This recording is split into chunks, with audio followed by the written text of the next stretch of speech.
നാമത്തിന് മഹത്വം ഉണ്ടാകട്ടെ. നാം സന്തോഷത്തോടെ ദിവസത്തിലായിരിക്കുന്നു. അങ്ങനെ ആയിരിക്കുന്നതിൻ്റെ അടയാളമായി സന്തോഷത്തോടെ ശക്തിയോടെ ഇത് സ്തോത്രം പറയാൻ നമ്മുടെ കരങ്ങളിൽ ദൈവകൃപയാൽ ഇപ്രാവശ്യം ഞങ്ങളുടെ കൺവെൻഷന് വന്നു ചേരുവാൻ കർത്താവ് സഹായിച്ചതോടെ ദൈവത്തെ സ്തുതിക്കുന്നു. ഒറ്റ വാക്കിൽ പറഞ്ഞാൽ കഴിഞ്ഞ 2 വർഷം മുമ്പ് ലോകത്തുള്ള സകല വൈദ്യശാസ്ത്രങ്ങളും ഞാൻ മരിക്കും എന്ന പ്രതീക്ഷയിൽ എല്ലാവരുടെയും പ്രഖ്യാപനമുണ്ടായി. ഇപ്പോൾ വിശദീകരിച്ച് പറയാൻ നേരമില്ല. 6 മാസം കാലാവധി നിന്നു. മെഡിക്കൽ കോളേജൊക്കെ വീട്ടിൽ പോയി വിശ്രമിച്ചാൽ മതി. ലോകത്തെമ്പാടുമുള്ള നിപുണന്മാരായ വൈദ്യശാസ്ത്രങ്ങളൊക്കെ പറഞ്ഞു ആശയ്ക്ക് വകയില്ല. എന്നാൽ ആശയ്ക്ക് വിരോധമായി ആശയോട് വിശ്വസിച്ച അബ്രഹാമിന് വിശ്വസിച്ചതെല്ലാം നൽകിയ ദൈവം, അതേ ദൈവമക്കളുടെ പ്രാർത്ഥന കൊണ്ട് എനിക്ക് ഒരു പുതിയ ജീവിതകാലം കൂടെ തന്നു. അത് എത്ര ദിവസം എനിക്കറിയത്തില്ല, ഇപ്പോൾ അത് ഞാൻ വിശദീകരിക്കുന്നില്ല. കർത്താവ് ഇന്നും ഏതു തരത്തിൽ വിടുതൽ ആവശ്യമുള്ളവരുടെ വന്നിട്ടുണ്ടോ, ഏതു തരത്തിൽ എല്ലാ നരമ്പും ക്ഷയിച്ചു പോയാലും അതിനെ മുഴുവൻ റീബിറ്റ് ചെയ്ത് തരുവാൻ ദൈവശക്തരാണ്. എല്ലാ കൊച്ചു നരമ്പുകളും ദ്രവിച്ചു പോയതാണ്. ഒരു ഉദ്ധാരണമില്ലാതെ ഞാൻ മൃതശരീരം എന്ന പോലായിരുന്നു. എങ്കിലും എൻ്റെ കർത്താവ്, ഞാൻ സൗഖ്യത്തിന് വേണ്ടി പ്രാർത്ഥിച്ചില്ല, പ്രാർത്ഥിച്ച ദൈവമക്കളുടെ പ്രാർത്ഥന പാലിച്ച് ആയുസ് നീട്ടി തന്നു എല്ലാവരും അറിയാൻ പറയുന്നുണ്ട്. നിങ്ങൾ പല്ല് പറഞ്ഞ് കാണുകയല്ല. ദൈവത്തിനുള്ളതായ സ്തോത്രം. ഇന്ന് രാത്രി അനുഗ്രഹിക്കപ്പെട്ട കർത്തദാസന്മാരും ദൈവജനങ്ങളും എൻ്റെ മുൻപിലുണ്ട്. അതേ ഭാഷ രാജ്യം ചെറിയാന്, ഇവിടെയുള്ള സാമുവേൽ വർഗീസ്, മറ്റ് വൈസ് പ്രസിഡന്റായ കർത്തദാസന്, ഇവിടെ കൂട്ടുവേലക്കാർ, നിങ്ങൾക്ക് എല്ലാവർക്കുമായി ദൈവത്തെ സ്തുതിക്കുന്നു. ദൈവമക്കൾക്കായി സ്തോത്രം. മദ്രാസിലുണ്ടായ പ്രളയത്തെ സംബന്ധിച്ച് ഇവിടെ കേട്ടു. ഞങ്ങളുടെ സഭകളിൽ എൻ്റെ അറിവുള്ളിടത്തോളം ആ വിഷമകരമായ സന്ധിയിൽ മധ്യസ്ഥ പ്രാർത്ഥനയ്ക്ക് അവസരമെടുത്തുകൊണ്ട് ഈ മദ്രാസിലെ പ്രളയം അനേക ദൈവമക്കളെ ബാധിക്കുമെന്ന് കൂടുതൽ അറിയാവുന്നത് കൊണ്ട് ദൈവമക്കൾ വളരെ താല്പര്യത്തോടെ ദൈവദാസന്മാരും പ്രാർത്ഥിച്ചു. നിങ്ങളും അതേ ശക്തമായി പ്രാർത്ഥിച്ച് ലോകമെമ്പാടും പ്രാർത്ഥിച്ചു. ദൈവം ഇങ്ങനെ സ്വസ്ഥത നൽകിയതോർത്ത് നമുക്ക് ദൈവത്തിന് സ്തോത്രം ചെയ്യാം. കർത്താവ് നഷ്ടപ്പെട്ടു പോയ നാളുകളെ തിരിച്ചു തരുവാൻ മതിയായവനാകിയാൽ എല്ലാ നന്മകളെയും പട്ടണത്തിനും നിങ്ങൾക്കും അതേ ഈ ദേശത്തിനും ഉണ്ടാകട്ടെ എന്നും ഞാൻ ആശംസിക്കുന്നു. 2 വേദവാക്യങ്ങൾ ദൈവദാസന്മാർ വായിച്ച് സഹായിക്കണമെന്ന് അപേക്ഷിക്കുന്നു. അതേ മത്തായിയുടെ സുവിശേഷം 26-ാം അധ്യായത്തിൻ്റെ 64-ാം വാക്യവും യോഹന്നാന്റെ സുവിശേഷത്തിൽ നിന്ന് അതിൻ്റെ 18-ാം അധ്യായത്തിൻ്റെ 37-ാം വാക്യവും 2 വാക്യങ്ങൾ വായിക്കണം. പിന്നീട് ദൈവവചനം അതേ സൂക്ഷിക്കാം. വായിച്ചാട്ടെ. യേശു അവനോട്, ഞാനാകുന്നു ഇനി മനുഷ്യപുത്രൻ സർവശക്തന്റെ വലതുഭാഗത്തിരിക്കുന്നതും ആകാശമേഘങ്ങളെ വാഹനമാക്കി വരുന്നതും നിങ്ങൾ കാണും എന്ന് ഞാൻ പറയുന്നു എന്ന് പറഞ്ഞു. അതെ, അടുത്ത വാക്യം 18, യോഹന്നാന്റെ സുവിശേഷം 37-ാമത്തെ വാക്യം.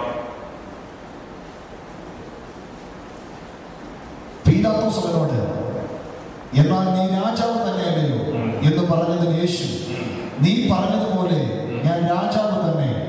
സത്യത്തിന് സാക്ഷി നിൽക്കേണ്ടതിന് ഞാൻ ജനിച്ച് അതിനായി ലോകത്തിൽ വന്നുമിരിക്കുന്നു. ഞങ്ങളുടെ സ്വന്തപിതാവേ, നിന്റെ ആത്മാവിനായി ഞങ്ങൾക്ക് ദൈവത്തിന്റെ വചനത്തിനായി ഞങ്ങൾ നിനക്ക് സ്തോത്രം ചെയ്യുന്നു. അവിടെ ഭൂമിയിലായിരുന്നപ്പോൾ പിതാവേ, നീ എനിക്ക് തന്നിട്ടുള്ളവർക്ക് നീ തന്നയച്ച വചനം ഞാൻ കൊടുത്തു.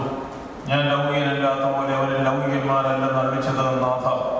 ഇന്ന് കൂടി വന്നിരിക്കുന്ന ജനത്തിന് ആവശ്യമായത് ദൈവവചനത്തിനും വാഴ്ത്തനും നോക്കി അനുഗ്രഹിച്ച് അവരുടെ ശരീരാത്മതകൾക്ക് ബലവും ശക്തിയും സൗഖ്യവും നൽകുവാൻ അവിടെ നൽകണമേ. ആദിവസാനം നിന്റെ ആത്മാവ് ഈ വചനത്തോടു കൂടി ഇരുന്ന് പ്രവർത്തിക്കണമേ. യേശുവിന്റെ നാമത്തിൽ തന്നെ ആകും. 2 വേദവാക്യങ്ങളാണ് ഇവിടെ വായിച്ചത്. ഇവിടെ കർത്താവിന്റെ ദാസൻ ഉദ്ഘാടനത്തിന് വന്നപ്പോൾ അതേ 2 കാര്യങ്ങൾ ഇതിനോടനുബന്ധമായി ഇവിടെ ഓർപ്പിക്കുവാൻ ഇവിടെയായി തീർന്നു. ഞങ്ങൾ ക്രൂശിക്കപ്പെട്ട യേശുവിനെ പ്രസംഗിക്കും. അത് ലോകത്തിനും ജാതികൾക്കും ഭോഷത്വമാണെങ്കിലും ക്രൂശിന്റെ വചനം നശിച്ചു പോകുന്നവർക്ക് ഭോഷത്വമാണ്, രക്ഷിക്കപ്പെടുന്ന നമുക്ക് ദൈവശക്തിയാണ് എന്ന് നിങ്ങൾ കേട്ടല്ലോ. അതുകൊണ്ട് ഇന്ന് ഈ രാത്രികാലം ക്രൂശിന്റെ വചനത്തെ സംബന്ധിച്ചാണ് ഞാൻ നിങ്ങളോട് സംസാരിക്കാൻ പോകുന്നത്. നമ്മുടെ വാഴ്ത്തപ്പെട്ട കർത്താവിനെ വിസ്തരിച്ച മാർഗീയ കോടതി ഒന്ന്, പിന്നെ രാഷ്ട്രീയ കോടതി ഒന്ന്. മാർഗീയ കോടതിയുടെ വിസ്താരത്തിൽ യേശു പറഞ്ഞ മൊഴിയാണ് ആദ്യം വായിച്ചത്. പിന്നീട് രാഷ്ട്രീയ കോടതിയിൽ ചോദ്യം ചെയ്ത യേശുവിനെ അതിന്റെ മൊഴി കർത്താവോട് പറഞ്ഞതും നിങ്ങൾ അതിന് 37-ാം വാക്യം വായിച്ചു കേട്ടു. അപ്പോൾ ക്രിസ്തുവിന്റെ കട്ടാനുഭവത്തിൽ രാഷ്ട്രീയ കോടതിക്കാരും മാർഗീയ കോടതിക്കാരും യേശുവിനെ വിസ്തരിച്ചു എന്നുള്ളത് അത് ചരിത്രപരമായ രേഖയായി മനസ്സിലാക്കുവാൻ വാസ്തുനിഷ്ഠമായ ഒരു സത്യമെന്ന് ഞാൻ ആദ്യമേ ഓർമ്മിപ്പിക്കുന്നു. കർത്താവായ യേശുക്രിസ്തുവിനെ കുറിച്ച് അത് ഏത് നമ്മുടെ യോഗങ്ങളിലും മുഖ്യമായ ഒരു വിഷയമായി വരേണ്ടതാണ്. ക്രൂശീകരണം എന്നുള്ളത് അതിപ്രധാനമായ ഒരു വിഷയമാണ്. ദൈവവചനത്തിൽ ഉപദേശങ്ങളും അതുപോലെ തന്നെ ക്രിസ്തുവിന്റെ ക്രൂശീകരണവും മറ്റാനുഭവങ്ങളും അനുബന്ധമായി സഭയ്ക്കുള്ള വിഷയങ്ങളെല്ലാം ഈ വചനത്തില് ഒന്നൊന്നായിട്ട് രേഖപ്പെടുത്തിയിട്ടുണ്ട്. യേശുക്രിസ്തു ലോകത്തിലേക്ക് വന്നപ്പോൾ അത് അവിചാരിതമായി സംഭവിച്ചതല്ല ക്രൂശ്. ചിലരൊക്കെ പറയുന്ന വാക്കുകൾ കേട്ടിട്ടുണ്ട്, കാൽവറി കുലക്കളത്തിലെന്ന്. ഒരിക്കലും അങ്ങനെ പറയരുത്. അവിചാരിതമായി ഒരു മനുഷ്യനെ പിടിച്ച് പലരും കൂടി അതേ തല്ലിക്കൊല്ലുകയോ കുത്തിക്കൊല്ലുകയോ ഒക്കെ ചെയ്യുമ്പോൾ അത് ഒരു കൊലക്കളം എന്ന് പറയുന്നതിനകത്ത് അപാകതയൊന്നുമില്ല. എന്നാൽ ക്രിസ്തുവിന്റെ മരണം സംഭവിച്ചത് അങ്ങനെയല്ല. യഹൂദന്മാരുടെ ആക്രോശം കൊണ്ടോ റോമായുടെ ശക്തി കൊണ്ടോ പട്ടാള ബലം കൊണ്ടോ അത് സംഭവിച്ചതല്ലെന്നുള്ള കാര്യത്തിന് യാതൊരു സംശയവുമില്ല. അത് കേവലം ഒരു രക്തസാക്ഷി മരണമല്ല. പിന്നെ എന്താ ക്രിസ്തുവിന്റെ മരണമെന്ന് വേദപുസ്തക സംക്ഷേപം ഒരു വാക്ക് നോക്കിയാൽ നിങ്ങൾ 1 കൊരിന്ത്യർ 15-ാം അധ്യായത്തിന്റെ 3-ാം വാക്യം വായിക്കുന്നതായിരിക്കും ഉത്തമം. പൗലോസ് ഉപയോഗിച്ചിരിക്കുന്ന ആ വാചകം ഏറ്റവും യുക്തിപരവും സത്യസന്ധവും അതാ ക്രിസ്തുവിന്റെ മരണം സംഭവിച്ചത് എന്ന് മനസ്സിലാക്കാം. 3-ാം വാക്യം വായിച്ചേ. ക്രിസ്തു നമ്മുടെ പാപങ്ങൾക്ക് വേണ്ടി തിരുവെഴുത്തുകളിൽ പ്രകാരം മരിച്ചു അടക്കപ്പെട്ടു. തിരുവെഴുത്തുകൾ പ്രകാരം 3-ാം നാൾ ഉയർത്തെഴുന്നേറ്റു. പിന്നെ പന്തിരുവർക്കും പ്രത്യക്ഷനായി. അവിടെ നിൽക്കട്ടെ. കർത്താവായ യേശുക്രിസ്തുവിന്റെ മരണം എന്തിനായിരുന്നു? ഇതിനേക്കാൾ കൂടുതൽ വിശദീകരണം അതിന് ആവശ്യമുണ്ടോ? ക്രിസ്തുവിന്റെ കാൽവരി മരണമെന്ന് പറയുന്നത് അവിചാരിതമായി സംഭവിച്ചതല്ല. അത് കയ്യേറ്റം കൊണ്ട് ഉണ്ടായതല്ല.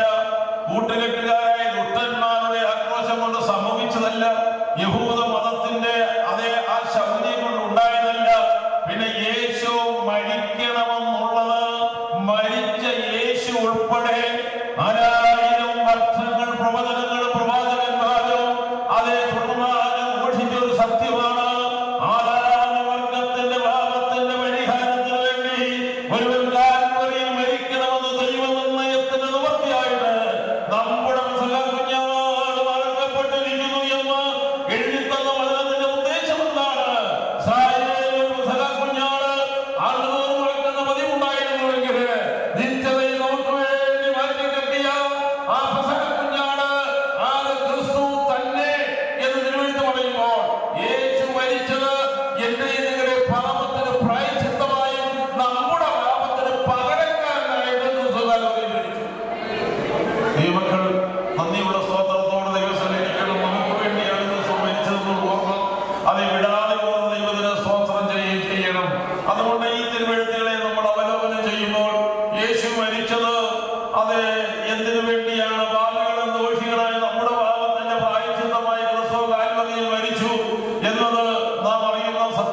സ്വന്തം പുത്രനെ ആദരിയാതെ നമുക്കെല്ലാവർക്കും ഏൽപ്പിച്ചത് ദൈവത്തിന്റെ ആ മഹാസ്നേഹത്തെ ഓർത്ത് ഇവിടെ വന്നിരിക്കുന്നവരുടെ സ്തോത്രം ചെയ്യാൻ സ്തോത്രം. യേശു നമ്മുടെ പാപങ്ങൾക്ക് വേണ്ടി മരിച്ചതാണ്. അത് യാദൃച്ഛികമായ സംഭവമല്ല. ഞാൻ ഈ വിഷയത്തെ സംബന്ധിച്ച് പഴയ പുതിയ നിയമങ്ങളെടുത്ത് ദൈവകൃപയാൽ കുറിച്ച് മനസ്സിലാക്കുവാനായിട്ട് സാധിക്കും. എന്നാൽ അത് വളരെ കുറച്ച് 9 മണിക്കെല്ലാം യോഗം നിൽക്കണമല്ലോ. അതും അത് നടത്തിപ്പുകാരും ഞാനും ഒക്കെ ഒരുപോലെ വിചാരിക്കേണ്ട കാര്യമായതുകൊണ്ട് മാക്സിമം അതിന്റെ വിശദീകരണം കുറച്ചെന്നാൽ അത്യാവശ്യം എടുത്തുകൊണ്ട് ചില കാര്യങ്ങൾ പറയുകയാണ്. ഈ ക്രൂശീകരണത്തിന്റെ ആ ദിവസം പെസഹ മുതല് കാൽവരി കുരിശ് വരെ നടന്ന സംഭവങ്ങൾ അത് കൃത്യമായി നിങ്ങൾ എന്നോടുകൂടെ ആ ക്രൂശീകരണത്തിൽ നമ്മൾ അവരോടുകൂടെ ഉണ്ടായിരുന്നത് പോലെ പഠിക്കേണ്ട കാര്യങ്ങൾ അതിനകത്തുണ്ട്.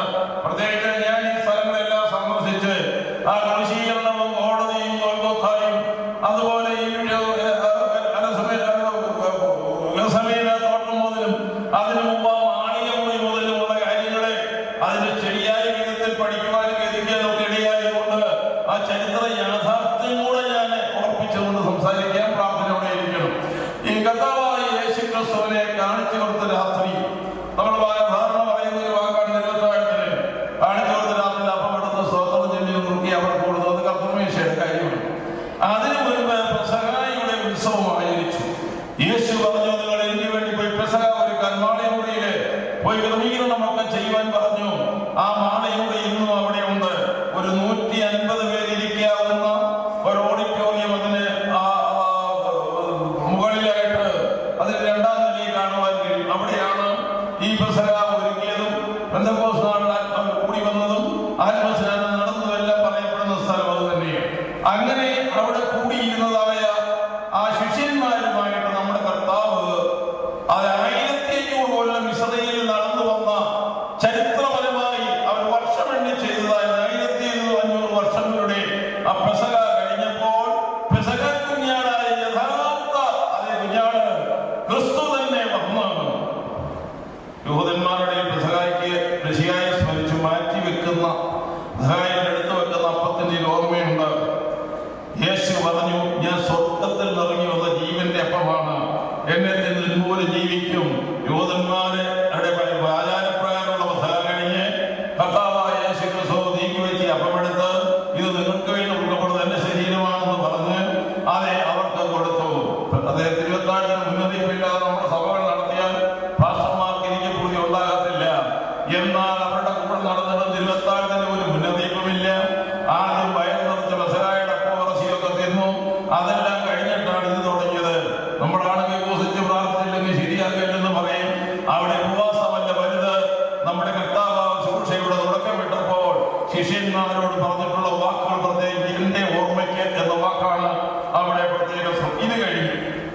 ഇത് കഴിഞ്ഞതിനടുത്താണ് ഒലിവുമല. സ്തോത്രം വഴി ഒലിവുമലയ്ക്ക് പോയിരുന്നു. ആ ഒലിവുമലയിൽ നമ്മുടെ കർത്താവ് പോയി എന്താ അവിടെ ചെയ്തത്, എന്താ അനുഭവിച്ചത്? ശിഷ്യന്മാരെ ഒരു കല്ലേറ് ദൂരത്തിലുള്ള വരച്ചോട്ടിക്കൊണ്ടിരുത്തിച്ച് അവരോട് പറഞ്ഞു, പരീക്ഷയിൽ അകപ്പെടാതിരിക്കാൻ നിങ്ങൾ ഉണർന്ന് പ്രാർത്ഥിക്കണം. ഞാൻ മരിക്കാൻ പോവുകയാണ്, എന്നെ മരണം മാറിക്കിട്ടാൻ പ്രാർത്ഥിക്കണം എന്നല്ല പറഞ്ഞത്. പരീക്ഷയിൽ അകപ്പെടാതിരിക്കാൻ അവരോടാ പറഞ്ഞത്. അവരുടെ കാര്യങ്ങളാ പറഞ്ഞത്. ഉണർന്ന് പ്രാർത്ഥിക്കാൻ പറഞ്ഞു. പ്രാർത്ഥന ചില ആഴ്ചകൾക്ക് മുമ്പ് അവരെ പഠിപ്പിച്ചു. ഞങ്ങളെ പ്രാർത്ഥന പഠിപ്പിക്കണമെന്ന് പറഞ്ഞു. അതേ ഉണ്ടായിരുന്നവർക്ക് അറിയാൻ വയ്യാത്തത്. ആ പ്രാർത്ഥന പഠിച്ച് തീസിസും പ്രസംഗവും ഒക്കെ നടത്താൻ കഴിവുള്ളവരോട് പ്രാർത്ഥിക്കാൻ പറഞ്ഞപ്പോൾ ഒരെണ്ണമില്ല. നമ്മൾ മിക്കവാറും പ്രാർത്ഥന പ്രസംഗിക്കും, പ്രാർത്ഥനയെ തീസിസ് എഴുതും, പ്രാർത്ഥനയെ കുറിച്ച് ഒത്തിരി കാര്യങ്ങൾ അത് നമുക്ക് പറയാനൊക്കെ ഉണ്ട്. പക്ഷെ പ്രാർത്ഥിക്കാൻ പറയുമ്പോൾ പ്രാർത്ഥിക്കാൻ പലരുമില്ല. ഇത് നമ്മുടെയും പരാജയമായിട്ടേ കാണാനൊക്കെ ഉള്ളൂ. അത് വിജയമാണെന്ന് ആരും ധരിക്കരുത്. പ്രാർത്ഥനയുടെ അതേ ഒരു വരപ്രാപ്തി പ്രാപിച്ചവൻ പ്രാർത്ഥിക്കുന്നത് വിഷയങ്ങളുടെ പോരാടി പ്രാർത്ഥിക്കും. അത് ലഭിക്കുമ്പോഴും മറുപടി കിട്ടുവാണോ? പ്രാർത്ഥനയിൽ നിന്ന് അകന്നു നിൽക്കുന്നത് ശരിയല്ല. നമ്മുടെ പ്രാർത്ഥനയ്ക്കും അതുപോലെ ഒരു പോരാടി പ്രാർത്ഥിക്കുന്ന അനുഭവം ഉണ്ടായിരുന്നു. പിന്നെ യേശു അതിവേദനപ്പെട്ടു. ആ ഒരു ഒലിവുമല അവിടെ ഉണ്ട്. യേശു പോയി വ്യാകുലപ്പെട്ട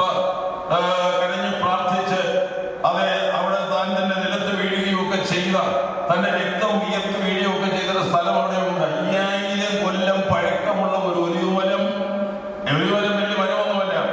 അതിന്റെ അടിക്കുള്ള ഹോളുകളിൽ കൂടെ അനേകം അപ്പുറവും ഇപ്പുറവും കയറി ഇറങ്ങത്തക്ക നിലയിലുള്ള വിസ്തൃതമായ അതേ പോടുകള് ഈ മരത്തിന്റെ ചുവട്ടിലുണ്ട്. ആ മരത്തിന്റെ ചുവട്ടിലാണ് യേശു ഇരുന്നതെന്ന് ചരിത്രകാരന്മാരൊക്കെ പറയുന്നു. എങ്ങനെയുമാട്ടെ അവിടെ വ്യാകുലപ്പെട്ടു, അവിടെ വേദനിച്ചു. പിതാവേ, കഴിയുമെങ്കിൽ ഈ പാനപാത്രം എന്റെ മക്കളിൽ മാറ്റി തരണമേ. നമ്മുടെ കർത്താവ് അവിടെ നിലവിളിയോടെ പ്രാർത്ഥിച്ചു. ഉറച്ച നിലവിളിയോടും കണ്ണുനീരോടും കൂടി അപേക്ഷിച്ചു. ഭയഭക്തി പോലും മറുപടി ലഭിച്ചു എന്ന് എഴുതിയിട്ടുണ്ടല്ലോ. അപ്പോഴും യേശു പറഞ്ഞു, എന്റെ പിതാവേ, എന്റെ ഇഷ്ടമല്ല നിന്റെ ഇഷ്ടമില്ല നടക്കട്ടെ എന്ന് പറഞ്ഞ് പിതാവിന്റെ ഇഷ്ടത്തിന് തന്നെ ഏൽപ്പിച്ചു. എല്ലാവരും പിന്നെയും നോക്കിയപ്പോൾ ശിഷ്യന്മാർ പാഠനിലയിലാണ്. അവരെ തല്ലുകുട്ടിയൊക്കെ ഉണർത്തി പിന്നെയും പറഞ്ഞു. അവരുടെ ഗതിയാതെ തന്നെ 1-2 സ്തോത്രം പറഞ്ഞേച്ച് അവർ പിന്നെയും തുടങ്ങി ഉറക്കം. ഇതാണ് മരണസമയത്തെ ശിഷ്യന്മാരുടെ കൂട്ടായ്മ. നമ്മളതിൽ നിന്ന് വലിയ വ്യത്യസ്തരാണെന്നും ഞാൻ കാണുന്നില്ല. നമ്മുടെ ജീവിതത്തിൽ അങ്ങനെ സംഭവിക്കാതെ നമ്മുടെ വിഷയങ്ങൾക്കെങ്കിലും പോരാടി പ്രാർത്ഥിക്കാനുള്ള കൃപ ലഭിക്കേണ്ടതിന് പ്രാർത്ഥനയിൽ ജാഗരൂകരായിരിക്കണമെന്ന് തന്നെ ഞാനും പ്രബോധിപ്പിക്കുന്നു. നമുക്കതാണല്ലോ ആവശ്യമായിരിക്കുന്നത്. അത് കഴിഞ്ഞു, സമയമായി. ഇനിയും അവരോട് എന്ന് പറഞ്ഞു, എഴുന്നേൽപ്പീൻ, മനുഷ്യപുത്രൻ പാപികളെ ഏൽപ്പിക്കാൻ പടിവാൻ പോവുകയാണ്.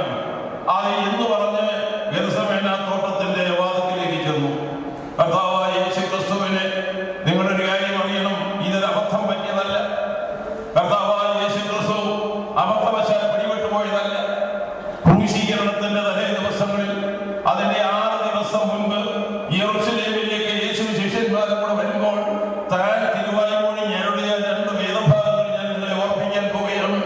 മരണത്തെക്കുറിച്ച് വ്യക്തമായ മരിക്കുന്നതിന് വേണ്ടി നിശ്ചയദാർഢ്യം കൊണ്ടും നമ്മുടെ കർത്താവിന് എന്ത് ഭവിക്കുമെന്ന് അറിഞ്ഞും അത് യഹൂദന്മാരും ശാസ്ത്രിമാരും പരീശന്മാരും പുരോഹിതന്മാരും എല്ലാവരും കൂടെ തന്നെ അറസ്റ്റ് ചെയ്ത് ജാതികളെ ഏൽപ്പിക്കുന്ന വിഷയവും അവർ അവരെ തല്ലി തുപ്പി അങ്ങനെ ഉപദ്രവിച്ച് കൊല്ലുകയും 3-ാം നാൾ ഉയർത്തെഴുന്നേൽക്കുകയും ചെയ്യുമെന്ന് യേശു പലവട്ടം പറഞ്ഞതാണ്.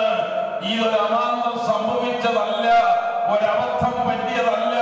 താൻ തന്നെ മരിക്കുമെന്ന വാക്ക് പ്രസംഗിക്കാൻ തുടങ്ങിയ മുതൽ യേശു പറഞ്ഞതാണ്. 20-ാം അധ്യായത്തിന്റെ 28-ാം വാക്യം വായിക്കുമ്പോൾ യേശു പറഞ്ഞു, മനുഷ്യപുത്രൻ ശുശ്രൂഷ ഏൽക്കുവാനല്ല, അനേകർക്ക് വേണ്ടി ശുശ്രൂഷ ചെയ്യുവാനും അത് അനേകരുടെ പാപത്തിന് പ്രായശ്ചിത്തമായി മരിപ്പാനും തന്റെ പ്രാണനെ അവർക്ക് കൊടുക്കാനും വന്നവരാണ് എന്ന് യേശു നേരത്തെ പറയുകയുണ്ടായി. അതൊരു യാദൃച്ഛിക സംഭവമല്ല. പ്രവാചകന്മാരുടെ എഴുത്തുകൾ നിവൃത്തിയാണ്. അതൊരു അബദ്ധം പറ്റിയതല്ല. അതൊരു കയ്യേറ്റ മരണമല്ല. അതൊരു രക്തസാക്ഷി മരണമല്ല. അതൊരു കൊലക്കളമല്ല. ഒരു യാഗവേദിയാണ്. മനുഷ്യവർഗത്തിന്റെ പാപത്തിന് വേണ്ടി ദൈവം ഒരുക്കിയ രക്ഷയാണ് ക്രിസ്തുവിന്റെ കാൽവരി. അതിനാൽ നമ്മൾ വിടുവിക്കപ്പെട്ടു വിശ്വസിക്കുന്നവർ. ഞാൻ പറയുന്ന 2 വേദഭാഗങ്ങൾ വായിക്കണം. മത്തായിയുടെ സുവിശേഷം 20-ന്റെ 17-ാമത്തെ വാക്യം, 2-ാം വാക്യം. അപ്പോൾ തന്നെ ലൂക്കോസിന്റെ സുവിശേഷം 18-ാം അധ്യായത്തിന്റെ 31-32 വാക്യങ്ങൾ വായിക്കണം. ഇത് യേശു തന്നെ മരണത്തെ കുറിച്ച് വിശദാംശങ്ങൾ മുന്നറിയിപ്പ് തന്നതാണ്. അത് അവിചാരിതമല്ലെന്ന് നമുക്ക് വിചാരിക്കാം. വായിച്ചാട്ട് വാക്യം നിങ്ങളെ പെട്ടെന്ന് വാക്യം. യെരൂശലേമിലേക്ക് യാത്ര ചെയ്യുമ്പോൾ ശിഷ്യന്മാരുമായി യെരൂശലേമിലേക്ക് യാത്ര ചെയ്യുമ്പോൾ 12 ശിഷ്യന്മാരെയും വേറിട്ട് കൂട്ടിക്കൊണ്ട് തന്റെ യെരൂശലേം യാത്രയിൽ 12 ശിഷ്യന്മാരെ വേറിട്ട് കൂട്ടിക്കൊണ്ടുപോയി. പിന്നെ വഴിയിൽ വെച്ച് അവരോട് യേശു പറഞ്ഞത്, നാം യെരൂശലേമിലേക്ക് പോകുന്നുവല്ലോ, നമ്മൾ ഇപ്പോൾ യെരൂശലേമിലേക്ക് പോകുന്നല്ലോ. അവിടെ മനുഷ്യപുത്രൻ മഹാപുരോഹിതന്മാർക്കും, അവിടെ മനുഷ്യപുത്രൻ അഥവാ ക്രിസ്തു മനുഷ്യപുത്രന്മാർക്കും അല്ല മഹാപുരോഹിതന്മാർക്കും ശാസ്ത്രിമാർക്കും ഏൽപ്പിക്കപ്പെടും. പിന്നെ അവർ അവന് മരണശിക്ഷ കൽപ്പിച്ചു. പരിഹസിക്കുവാനും തല്ലുവാനും ക്രൂശിക്കുവാനും അവനെ ജാതികൾക്ക് ഏൽപ്പിച്ചു കൊടുക്കും. എന്നാൽ 3-ാം നാൾ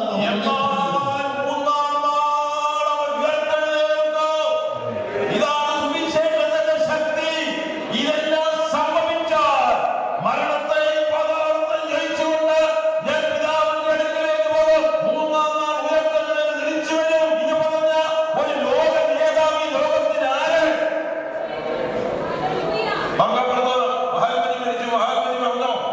ഞാൻ മരിക്കും, മൂന്നാം നാൾ തിരിച്ചു വരുമെന്ന് പറഞ്ഞോ? തന്നെ അരിയായി പോയിരുന്നത് കലവയ്ക്കുന്നല്ലയോ മഹാന്മാരെ, ഉയർത്തു വരിക, ഉണർന്നതിന് വരിക എന്നൊക്കെ പറഞ്ഞെങ്കിലും അത് സംഭവിച്ചോ? ഉലക മഹാന്മാർ അഖിലരും ഒരുപോലെ കല്ലറ ഉറങ്ങുമ്പോൾ ഉന്നതനേശു മഹേശ്വരൻ മാത്രം ഉയരത്തിൽ ലഭിക്കുന്നു. അവൻ പറഞ്ഞിട്ട് മരിച്ചു, അവൻ പറഞ്ഞതുപോലെ ഉയർത്തെഴുന്നേറ്റു, അവൻ പറഞ്ഞതുപോലെ പിതാവിന്റെ വലത്തുഭാഗത്ത് നമുക്ക് ജീവിക്കുന്നത് സ്വന്തം. ഇനി മറ്റേ വാക്യം വായിച്ചേ. ലൂക്കോസിന്റെ സുവിശേഷം 12-ാം അധ്യായത്തിന്റെ 31-ാം വാക്യം. 31-32 വായിച്ചേ. അനന്തരം അവൻ പന്തിരുവരെ കൂട്ടിക്കൊണ്ട് അവനോട്, ഇതാ നാം യെരൂശലേമിലേക്ക് പോകുന്നു. മനുഷ്യപുത്രനെ കുറിച്ച് പ്രവാചകന്മാർ എഴുതിയിരിക്കുന്നത് എല്ലാം നിവൃത്തിയാണ്. അവനെ ജാതികൾക്ക് ഏൽപ്പിച്ചു കൊടുക്കുകയും. പിടികിട്ടിയോ? മനുഷ്യപുത്രനെ കുറിച്ച് പ്രവാചകന്മാർ എഴുതിയിട്ടുള്ളതായ മഹത്വ വിഷയം വരുന്നതേ ഉള്ളൂ. ഘട്ടാനുഭവമാ പറഞ്ഞത്. മനുഷ്യപുത്രനെ കുറിച്ച് പ്രവാചകന്മാർ എഴുതിയതെല്ലാം നിവർത്തിക്കാൻ പോവുകയാണ്. യേശു മരിച്ചില്ലെങ്കിൽ തിരുവെഴുത്ത് നിവർത്തിക്കത്തില്ല. തിരുവെഴുത്ത് നിവർത്തിക്കേണ്ടതിന് യേശു മരിക്കേണ്ടത് ആവശ്യം. അത് നമ്മുടെ രക്ഷയ്ക്ക്, അത് യേശുവിന്റെ മരണം അത് നമുക്ക് ആവശ്യമായി വന്നു. അത് ദൈവനിശ്ചയം. അടുത്ത വചനം വായിച്ചേ. അവനെ ജാതികൾക്ക് ഏൽപ്പിച്ചു കൊടുക്കുകയും അവർ അവനെ പരിഹസിച്ച് അപമാനിച്ച് തുപ്പി തല്ലിയിട്ട് കൊല്ലുകയും മൂന്നാം നാൾ ഉയർത്തെഴുന്നേൽക്കുകയും ചെയ്യുമല്ലോ. പിന്നെ അവരോ ഇതൊന്നും ഗ്രഹിച്ചില്ല. ഈ വാക്ക് അവർക്ക് മറവായിരുന്നു. കേട്ടോ, കൂടെ നടന്ന ഈ 12 ഉണ്ടല്ലോ. അപ്പോ കസേരയെല്ലാം കെട്ടിയിട്ട് ഇവർക്ക് ഇതൊരു പിടിയും കിട്ടിയില്ല. ഇവർക്ക് ഇത് ഒരു വിശ്വാസം ഉണ്ടായില്ല. ഇവർക്ക് എന്തോ വേറെ ഏതൊക്കെ ചിന്തിച്ചടന്ന പോലെ അവർക്ക് പിടി കിട്ടിയില്ലെന്ന് കർത്താവ് തന്നെ പറഞ്ഞു. സുവിശേഷം എഴുതി വെച്ചിരിക്കുകയാണ്. പല കാര്യങ്ങളും നമ്മൾ കേൾക്കുന്നെങ്കിലും നമ്മളും വ്യത്യസ്തമല്ല. പിടി കിട്ടാത്ത എന്തെല്ലാം കാര്യങ്ങൾ നമ്മളത് തള്ളിക്കളയുന്നു എന്നാൽ യാഥാർത്ഥ്യങ്ങളില്ലേ? ഇവിടെ യേശു പറഞ്ഞ വാക്ക്, മനുഷ്യപുത്രനെ അവന് പിടിക്കും, അവരെ കൊല്ലും, അവരെ ക്രൂശിക്കും, അവന്റെ മുഖത്തവർ തുപ്പും, അവനെ അവർ നിന്ദിക്കും. ഇതെല്ലാം പറഞ്ഞ് നടന്നില്ലേ? പ്രഭാതത്തിന്റെ ദുർഗന്ധമേറിയ തുപ്പൽ ലോകത്തിന് കോടതി പോലും അനുവദിക്കുന്നതല്ല. എന്നാൽ മനുഷ്യപുത്രൻ തന്നെ പറഞ്ഞു, അവനെ തുപ്പോ. ആ ദുർഗന്ധമേറിയ തുപ്പൽ, പ്രഭാതത്തിന്റെ തുപ്പൽ അവന്റെ മുഖത്തേക്ക് ദൈവദൂതന്മാർ ഒരു നോക്ക് നോക്കാൻ പോലും കഴിയാത്ത ദേശത്തിന്റെ കർത്താവിനെ ആ പറഞ്ഞതുപോലെയെല്ലാം അതിനപ്പുറത്തും അവർ ചെയ്തു.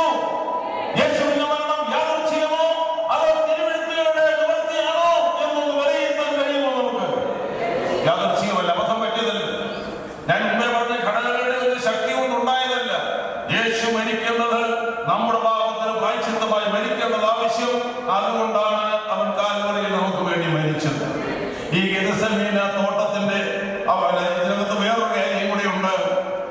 ഈ ഇസ്രായേലിന്റെ പെസഹായുടെ പ്രമാണം അനുസരിച്ച് അവരുടെ പാരമ്പര്യത്തിലുള്ള കാര്യമാണ്. പെസഹായ്ക്കുള്ള കുഞ്ഞാടിനെ 6 ദിവസം മുമ്പ് യെരൂശലേമിൽ കൊണ്ട് കെട്ടണമെന്നുണ്ട്. ഈ നമ്മുടെ കർത്താവായ യേശു പെസഹായ്ക്ക് 6 ദിവസം മുമ്പാണ് യെരൂശലേമിലേക്ക് നമ്മൾ പോവുകയാണെന്ന് പറഞ്ഞു. യഹൂദന്മാരുടെ പാരമ്പര്യപ്രകാരം 6 ദിവസം മുമ്പേ പെസഹാ കുഞ്ഞാട് യെരൂശലേമിൽ ഉണ്ടായിരിക്കണം, അവിടെ കെട്ടിയിരിക്കണമെന്നാണ് അവരുടെ പ്രമാണം. അതിന് 6 ദിവസം മുമ്പേ ആ പ്രമാണത്തെയും നിഷേധിക്കാതെ 6 ദിവസം മുൻപ് നമ്മുടെ കർത്താവായ യേശു ഓശന്റെ ഞായറാഴ്ചയ്ക്ക് മുമ്പ് തന്നെ യെരൂശലേമിൽ ഏതാണ് ഈ അധ്യായത്തിൽ വായിക്കുന്നത്. അവിടെ ചെന്നു അവരോട് പറഞ്ഞു, ഇങ്ങനെയൊക്കെ സംഭവിക്കാൻ പോവുകയാണ്. അത് ലൂക്കോസിലും മത്തായിലും ഒരുപോലെ കണ്ടല്ലോ. മറ്റു സ്ഥാനത്തുണ്ട്. യേശു മരിക്കണമെന്നുള്ളത് ദൈവനിശ്ചയവും അതിനായി ഏൽപ്പിച്ചു കൊടുത്ത് നമ്മുടെ കർത്താവ് വന്നതുമാണ്. അതിന്റെ നിവൃത്തിയിലേക്ക് യേശു യെരൂശലേമിലേക്ക് സ്വയം അർപ്പിക്കപ്പെട്ട് വേണമെങ്കിൽ ആ സ്ഥലത്ത് അവിടുന്ന് മാറിപ്പോകാമായിരുന്നല്ലോ. മറ്റു രാജ്യങ്ങളിൽ പോകണമെങ്കിൽ പോകാമായിരുന്നല്ലോ. എങ്ങും പോകാതെ ആ കൃത്യ സമയത്ത് തന്നെ യേശു മരിപ്പാൻ ആ പെസഹാ കുഞ്ഞാടെന്ന് വന്ന ആ യെരൂശലേം നഗര വീതികളിലൂടെ അവൻ ആ ദിവസങ്ങളിൽ നടന്ന് ആ സിറ്റി വിടാതെ തന്നെ പാർത്തു. ഇത് സംഭവിച്ച ചരിത്രം. അപ്പോൾ യേശു യെരൂശലേമിൽ വന്നു. അങ്ങനെ യഹൂദന്മാരുടെ പല പ്രയാണങ്ങളിലും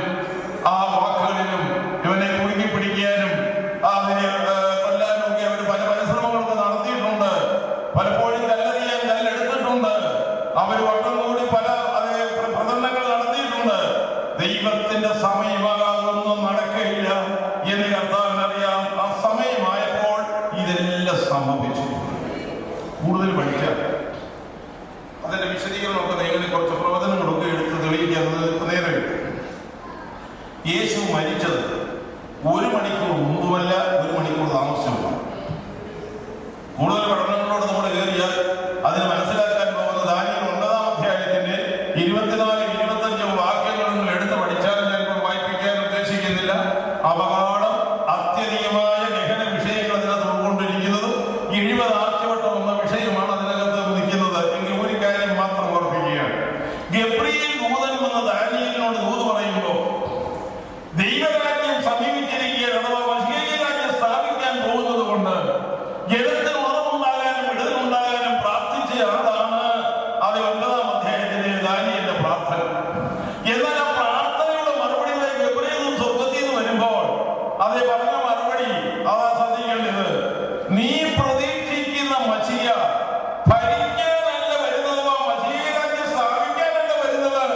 ദാനിയേലേ, നീ പ്രത്യാശിക്കുന്ന മശീഹ സേവിക്കപ്പെടുവാനാണ് വരുന്നത്. അവൻ ഘട്ടം അനുഭവിക്കുന്ന മശീഹ, അവന്റെ വർഷപ്പാടുകൾ നിവർത്തി വരാൻ പോവുകയാണ്. ആകയാൽ മശീഹ സാമ്രാജ്യം അപ്പോഴേക്കും നടക്കത്തില്ലെന്ന് ദാനിയേലിന് ദൂത് ഗബ്രിയേൽ കൊടുത്തു. എങ്ങനെ മനസ്സിലാക്കട്ടെ? ചില ബുദ്ധിമുട്ടുള്ള ഭാഗമാണ്, അതിനൊന്നും വായിക്കുന്നത് പോലുമില്ല. അപ്പോൾ ഗബ്രിയേലിനോട് കാര്യങ്ങളെല്ലാം പറഞ്ഞേച്ച് അതിന്റെ കണക്കുകളെല്ലാം പറഞ്ഞു. ഗബ്രിയേൽ ദാനിയേലിനോട് പറഞ്ഞു, നിനക്കും നിന്റെ ജനത്തിനും 70 ആഴ്ചവട്ടം യെരൂശലേം നഗരത്തിന് നിയമിച്ചിരിക്കുന്നു. ആ 70 ആഴ്ചവട്ടം കഴിഞ്ഞതിനു ശേഷമേ മശീഹ സാമ്രാജ്യം സ്ഥാപിക്കപ്പെടുകയുള്ളൂ. അതുകൊണ്ട് ആദ്യത്തെ 7 സംവത്സരം ആഴ്ചവട്ടം അല്ലെങ്കിൽ 49 കൊല്ലം അഭിഷക്തനായ ഒരു പ്രഭുവിന്റെ യെരൂശലേം നഗരത്തിന്റെ പണികളെ സംബന്ധിക്കുന്നതും പിന്നത്തെ ആഴ്ചവട്ടങ്ങള് ആ 483 കൊല്ലം ഉൾപ്പെടെ വരുമ്പോൾ അത് 70 ആഴ്ചവട്ടത്തിൽ 69 ആഴ്ചവട്ടങ്ങളുടെ കണക്കേ വരുന്നുള്ളൂ. 69 ആഴ്ചവട്ടം കഴിയുമ്പോൾ മശീഹ be cut off but not himself എന്ന് വ്യക്തമായ ഇംഗ്ലീഷിൽ അങ്ങനെ കൊടുത്തിരിക്കുന്നതാണ് ശരി. യേശു മരിക്കുന്നത് അവന് വേണ്ടിയല്ല, യേശു മരിക്കുന്നത് നമുക്ക് വേണ്ടിയാണ്. അവിടെ മരിക്കുമെന്ന് പറഞ്ഞത് അതേ എബ്രായ ഭാഷയിലെ ആ മശീഹ be cut off but not himself, ക്രിസ്തു മരിക്കുന്നത് അവന് വേണ്ടിയല്ല നമുക്ക് വേണ്ടിയാണെന്ന് വ്യക്തമായ ഗബ്രിയേൽ ദാനിയേലിനോട് പറഞ്ഞു. അതുകൊണ്ട് ദാനിയേലേ, നീ കാര്യങ്ങളെ ഗ്രഹിച്ച് കാര്യങ്ങളെ മനസ്സിലാക്കിക്കൊള്ളുക. യെരൂശലേമിന്റെ യഥാസ്ഥാപനത്തിനും മശീഹയുടെ രാജ്യഭരണത്തിനും ഇനി ഒരാഴ്ചവട്ടം കൂടെ മാറ്റിയിട്ടിട്ടുള്ള അന്തിക്രിസ്തുവിന്റെ ഭരണമാണ്. അത് കഴിയുമ്പോൾ മശീഹ സാമ്രാജ്യം ഇവിടെ സ്ഥാപിക്കപ്പെടുകയാണ്. അതിനു മുൻപ് നടക്കുന്നത് 69 ആഴ്ചവട്ടം തികഞ്ഞപ്പോൾ, അഥവാ ഹോശന്ന ഞായറാഴ്ച 69 ആഴ്ചവട്ടം തികഞ്ഞു. മശീഹ യെരൂശലേമിലേക്ക് വന്നു. അവനെ സ്വന്തമായവർ അവനെ കൈക്കൊണ്ടില്ല, അവനെ തള്ളിക്കളഞ്ഞു. യേശുവിന്റെ കാൽവരി മരണം സംഭവിച്ചത് 69 ആഴ്ചവട്ടം കഴിഞ്ഞ അതെ അടുത്ത അന്ന് ഹോശന്ന ഞായറാഴ്ച തികഞ്ഞു. അടുത്ത വെള്ളിയാഴ്ച യേശു മരിച്ചു. 1,23,883 ദിവസങ്ങൾ അതിനുവേണ്ടി ക്രിയാത്മകമായ നിലയിൽ എടുത്തിട്ടുണ്ട്. അതിന്റെ കൃത്യനിവർത്തിയുള്ള ദിനത്തിലാണ് യേശു മരിച്ചത്. അതുകൊണ്ടാണ് ഞങ്ങൾ മുമ്പിലായില്ല, അത് പുറകിലായില്ല. ദൈവം ചെയ്യുന്ന സകല കാര്യങ്ങളും തക്ക സമയത്ത് എന്ന വാർത്തയോടെ യോജിക്കത്തുള്ളൂ. തക്ക സമയത്ത് നമ്മുടെ പാപത്തിന് പ്രായശ്ചിത്തമായി യേശു കാൽവരിയിൽ മരിച്ചു എന്നത് വസ്തുനിഷ്ഠമായി സത്യസന്ധമായ കാര്യമാണ്. അങ്ങനെ ക്രിസ്തുവിന്റെ മരണത്തെ കുറിച്ച് മുന്നേ പ്രഖ്യാപിച്ച ഗബ്രിയേല് ആ കാര്യത്തിന് വസ്തുനിഷ്ഠമായ കാലാവധി സമയം കൂടെ പറഞ്ഞിരുന്നു എന്നുള്ളത് നമുക്ക് തെളിയിക്കപ്പെടാൻ സാധിക്കുന്ന വിഷയമാണ്. ശരി, സമയം പോലെ ഇങ്ങനെ പറഞ്ഞു വിടുക, ഇപ്പൊ നിവർത്തിയുള്ളൂ. അത് കഴിഞ്ഞു. യേശു ക്രിസ്തുവിനെ ഗെത്സമേന തോട്ടത്തിന്റെ വാതിൽക്കൽ വെച്ച് പടയാളികളും ആ ദൈവാലയ പരിചരണത്തിന്റെ അതേ പോലീസുകാരും അതുപോലെ തന്നെ യഹൂദന്മാരുടെ മേധാവികളായ പുരോഹിതന്മാരും സകലത്തിനെയും സംഘത്തിൽപ്പെട്ടവരും എല്ലാം കൂടെ വന്ന് വലിയ തീപ്പെട്ടി കൊള്ളയും മറ്റു കാര്യങ്ങളുമെല്ലാം പഠിച്ച് വലിയ കള്ളന്മാരെയൊക്കെ അറസ്റ്റ് ചെയ്യാൻ വരുന്നത് പോലെ വലിയ പ്രകോപനപരമായ നിലവാരത്തിൽ ശാന്തനായ യേശുവിനെ അറസ്റ്റ് ചെയ്യാമെന്നവർ അറസ്റ്റ് ചെയ്തു. യുവത വന്ന് കാണിച്ചു കൊടുത്തു, ഇവനാണ്. ആള് തെറ്റാതിരിക്കുക. യോഹന്നാന്റെയും പാരമ്പര്യത്തിൽ ഇങ്ങനെ യോഹന്നാനും ക്രിസ്തുവും ഷേപ്പ് കണ്ടാൽ ഒന്നുപോലെ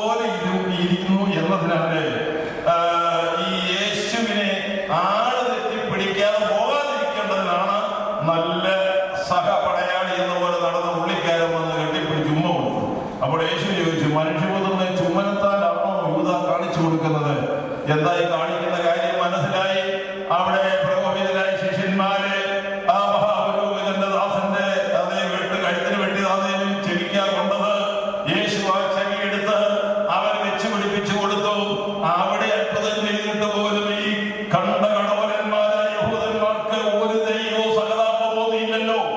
ആർക്കും ചെയ്യാൻ കഴിയാത്ത പ്രവർത്തികൾ ചെയ്തു എന്നല്ല, നൂറുകണക്കിന് ചെയ്തു എന്നല്ല, അവിടെ വെച്ച് തന്നെ അറസ്റ്റ് ചെയ്യാൻ വന്നപ്പോഴും ആ ദൗത്യം യേശു ചെയ്തിച്ചാ പോയത്. സത്യമല്ലേ? അങ്ങനെ അവിടെ അറസ്റ്റ് ചെയ്തോണ്ട് പോയി.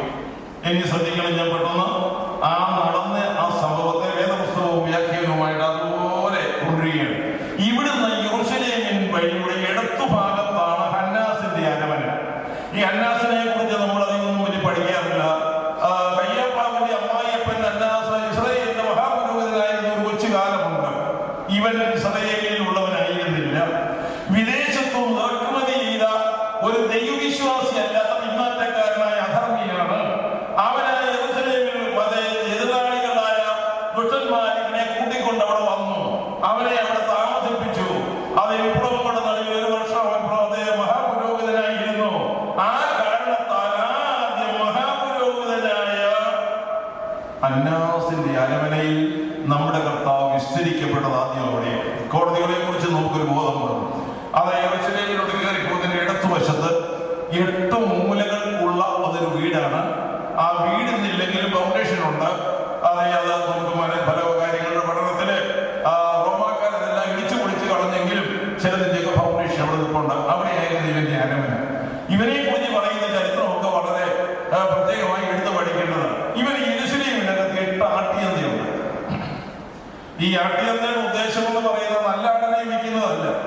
കണ്ണുപോയതും കാലൊടിഞ്ഞതും ചാകാൻ തുടങ്ങുന്നതുമായ ആടുകളൊക്കെ അന്യൊക്കെ കാണുമല്ലോ.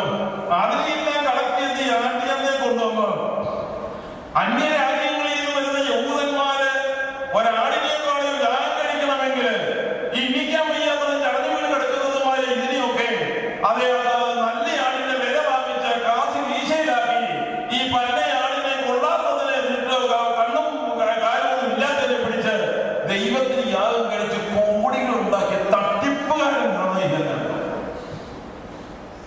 നിങ്ങൾ തന്നെ വ്യവസായശാലയെ കള്ളമാണ് പോയൊക്കെ ആക്കിയെന്ന് കർത്താവ് പറഞ്ഞത് വെറുതെ എന്നൊന്നും വിചാരിക്കരുത്. അങ്ങനെയുള്ള കച്ചവടങ്ങൾ അവിടെ നടന്നു. എന്നാൽ ആ നിലയിൽ യേശുവിനെ അവൻ കൊച്ചാക്കി, യേശുവിനെ വളരെ അധികം പരിഹസിച്ചു. അവിടെ വെച്ച് യേശുവിന്റെ മുഖത്തടിച്ചു.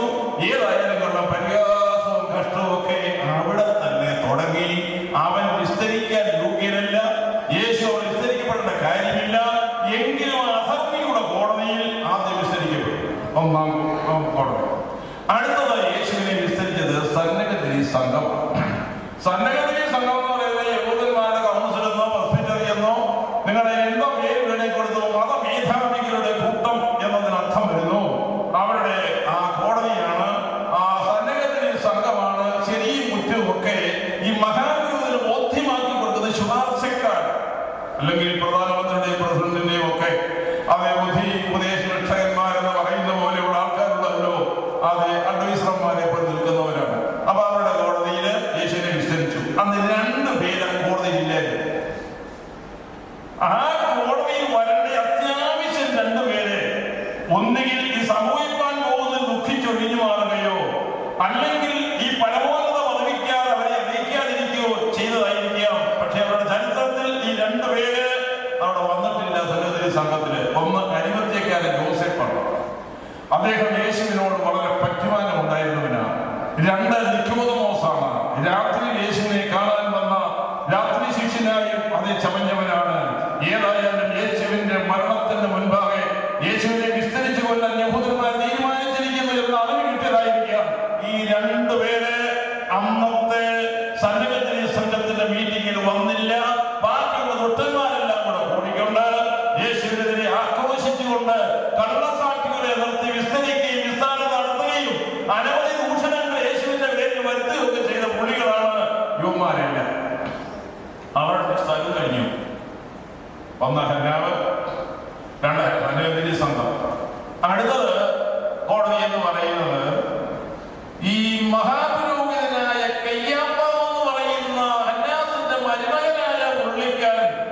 ചെറുപ്പക്കാരനാണ്.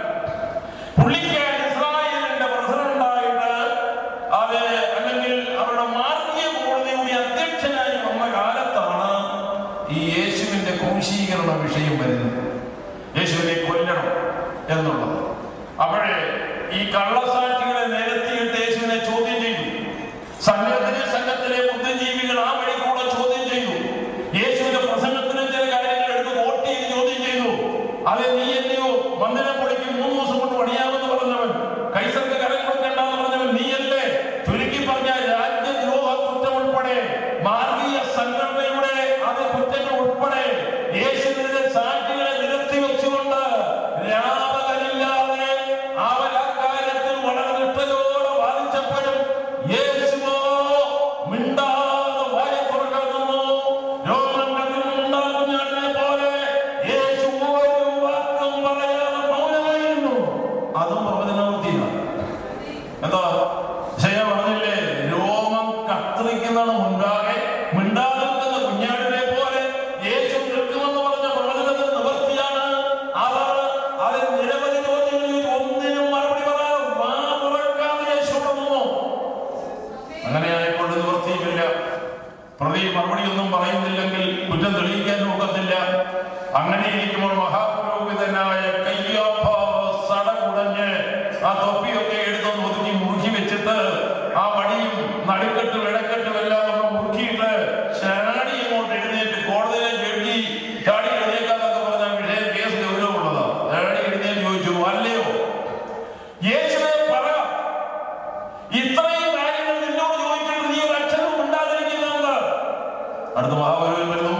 ജീവനുള്ള ദൈവത്തെ കൊണ്ട് ഞാനായിട്ട് ചോദിക്കുന്നു, നീ വന്യനായ എന്റെ പുത്രനായ ക്രിസ്തുവാണോ എന്നോട് പറക എന്ന് ആണയിട്ട് ചോദിച്ചപ്പോൾ യഹൂദ വേദശാസ്ത്രപ്രകാരം അതേ ഒരു കാര്യവും വ്യക്തമാണ്.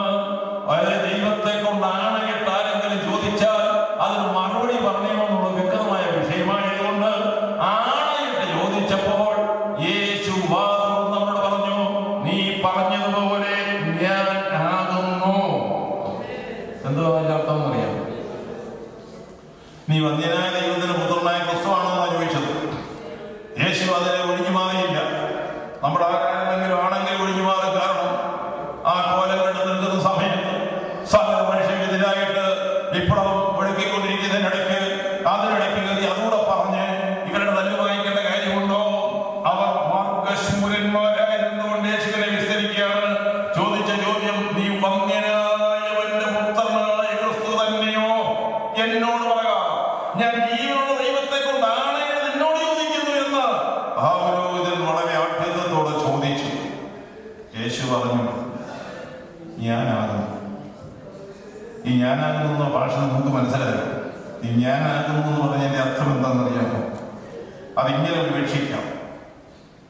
കയ്യപ്പാവേ, നിന്റെ വല്യച്ഛനായ മോശയ്ക്ക് ഹോരേൽ ഇറങ്ങി വെളിപ്പെട്ട് ഞാനാകുന്നവൻ ഞാനാകുന്നു പറഞ്ഞവൻ ആരോ അവനാകുന്നു ഞാൻ.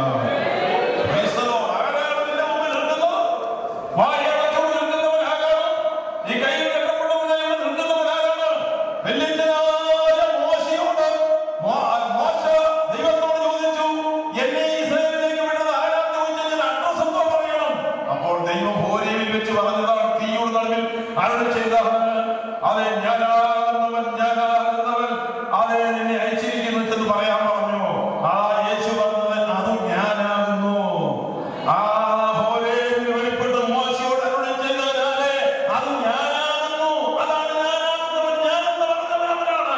അത് ക്രിസ്തു അല്ലാതെ ആ നാമം ഉച്ചരിപ്പാൻ സ്വർഗത്തിന് ഭൂമിയിലുമായിരിക്കും. യേശുവിനോട് നിന്ന് പ്രതികരിച്ച വാക്കുകൾ എത്ര ശ്രദ്ധേയമാണെന്ന് നിങ്ങളത് ഓർത്ത് നോക്കിക്കേ. ഞാനാകുന്നു എന്ന് കേട്ടപ്പോൾ അത് മാത്രം കൊണ്ട് നിർത്തിയില്ല. ഇനിയും മനുഷ്യപുത്രൻ ഇവിടെ നിൽക്കുന്നതല്ലേ നീ കണ്ടതിനെയും കെട്ടി. ഇനിയും മനുഷ്യപുത്രൻ സർവശക്തന്റെ വലത്ത് ഭാഗത്തിരിക്കുന്നതും അതുമല്ല ആകാശ മേഘങ്ങളെ വാഹനമാക്കി വരുന്നത് നിങ്ങൾ കാണും. ആ പറഞ്ഞതിന്റെ അർത്ഥം എന്താണെന്നറിയോ? ഏത് കണ്ടവനെ കുത്തിത്തുളച്ചവനെ കാണുമെന്ന് സംഗ്രഹം പറഞ്ഞിട്ടുണ്ടല്ലോ. അതൊക്കെ പ്രവചനങ്ങളാണല്ലോ. അതുകൊണ്ട് നിങ്ങൾ കാണും, വീണ്ടും കാണും, ഞാൻ ആകാശമേഖലയെ വാഹനമാക്കി വരുന്നത് നിങ്ങൾ കാണുമെന്ന് പറഞ്ഞതിന്റെ അർത്ഥം എന്തുവാണ്?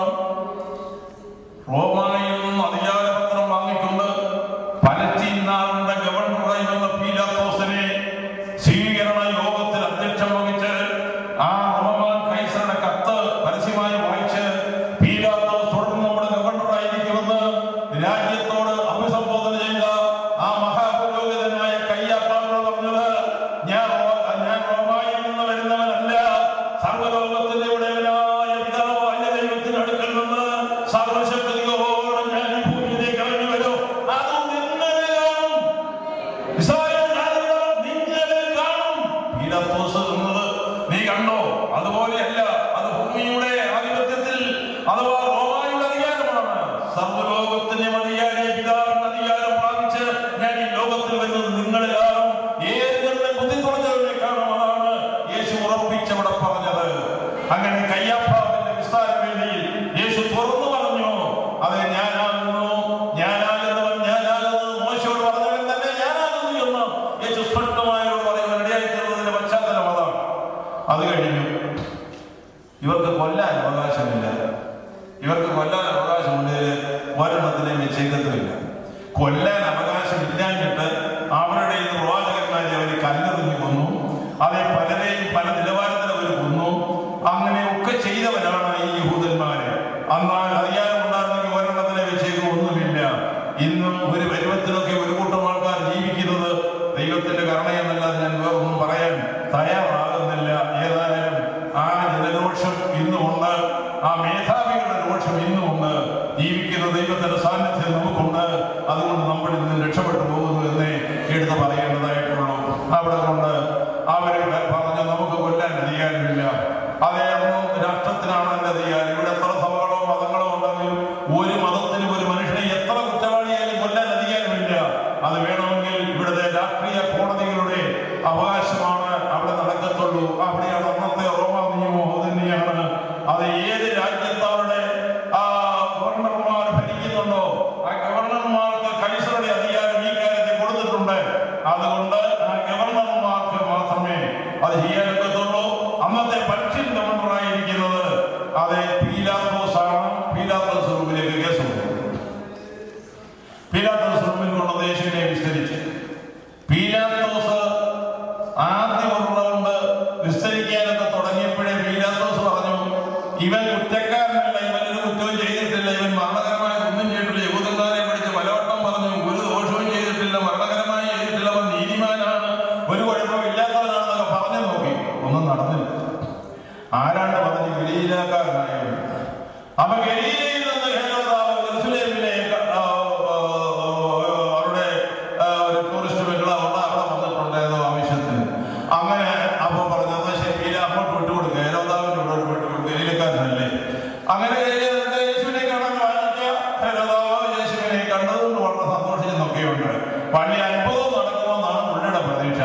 യേശു അത്ഭുതം ഒന്നും ചെയ്യാൻ തുടങ്ങിയില്ല. അതിനല്ലല്ലോ അവിടേക്ക് നീങ്ങിയത്. അങ്ങനെ ഒരു നിരത്തിൽ പരിഹസിച്ച് അത് കൂടുതൽ കുറ്റങ്ങളൊന്നും ചുമത്താതെ അവനെ തിരിച്ച് പീലാത്തോസിന്റെ കോടതിയിലേക്ക് കൊണ്ടുവന്നു. പീലാത്തോസിന്റെ കോടതിയിൽ സെക്കൻഡ് റൗണ്ടാണ് വിസ്താരം നടക്കുന്നത്. ആദ്യത്തെ ഒരു റൗണ്ട് ചെയ്തിട്ട് അദ്ദേഹം അങ്ങോട്ട് മടക്കി വിട്ടു. അവിടെ തിരിച്ചു കൊണ്ടുവന്നപ്പോൾ പീലാത്തോസിന് ഒഴിഞ്ഞു മാറാൻ കഴിയാത്ത നിലയിലുള്ള അത് ജനകീയ വിപ്ലവവും മേധാവികളുടെ വിപ്ലവവും കൂടെ എല്ലാം ഒരുമിച്ചൊന്നും കൂടി. ഇനി നിങ്ങൾ മനസ്സിലാക്കേണ്ട ഒരു കാര്യം, പീലാത്തോസിന്റെ വിസ്താര ഗതി നമുക്കവിടെ ചെന്നാക്കാം. ഞാൻ കണ്ടിട്ടുണ്ട്. ഇപ്പൊ ഇത് ഓഡിറ്റോറിയമാണ്. അവിടെ ഒരു മൈതാനം വന്ന് വിചാരിച്ചുകൊണ്ടാണ്. ഈ പ്ലാറ്റ്ഫോം ഏതാണ്ട് 8 അടി പൊക്കമുള്ള ഒരു പ്ലാറ്റ്ഫോം ആണെന്ന് സങ്കല്പിക്കുന്നു. ആ 8 അടി പൊക്കമുള്ള പ്ലാറ്റ്ഫോമിന്റെ ഒരു സൈഡിലാണ് പീലാത്തോസിന്റെ സിംഹാസനം അഥവാ ന്യായാധിപന്റെ ആ ഇരിപ്പിടം അവിടെ ഒരുക്കിയിരിക്കുന്നത്. അവിടെ ഈ ജനതയെല്ലാം കാണുകയെ ഈ പ്രതിയെ അതേ പ്രതികൂട്ടിൽ നിർത്തി പീലാത്തോസ് വിസ്തരിക്കുന്ന വിസ്താര വേദിയിൽ അതേ പട്ടാളക്കാർ താഴെയുണ്ട്, അത് ഓടി വന്ന ജനം താഴെയുണ്ട്, അവനെ കുറ്റം ചുമത്തിയവർ താഴെയുണ്ട്. അങ്ങനെ എല്ലാ തരത്തിലുമുള്ള ആൾക്കാർ അതിന് താഴെയുണ്ട്. റോമൻ പട്ടാളക്കാരുണ്ട്, അത് യഹൂദന്മാരുടെ ആലയത്തിലെ പടയാളികൾ എന്ന് പറയുന്ന അതേ ഒരു സൈസ് പോലീസുകാരുണ്ട്. അവരെല്ലാം ഇതിനകത്തുണ്ട്. പിന്നെ ഈ യേശുവിനെ അടുത്തേക്ക് പീലാത്തോസ് വിളിച്ചു. യേശുവുമായിട്ട് പീലാത്തോസിന് ഒരു രഹസ്യമായ ബന്ധം യേശു അറിഞ്ഞോ ഇല്ലയോ അറിയത്തില്ല.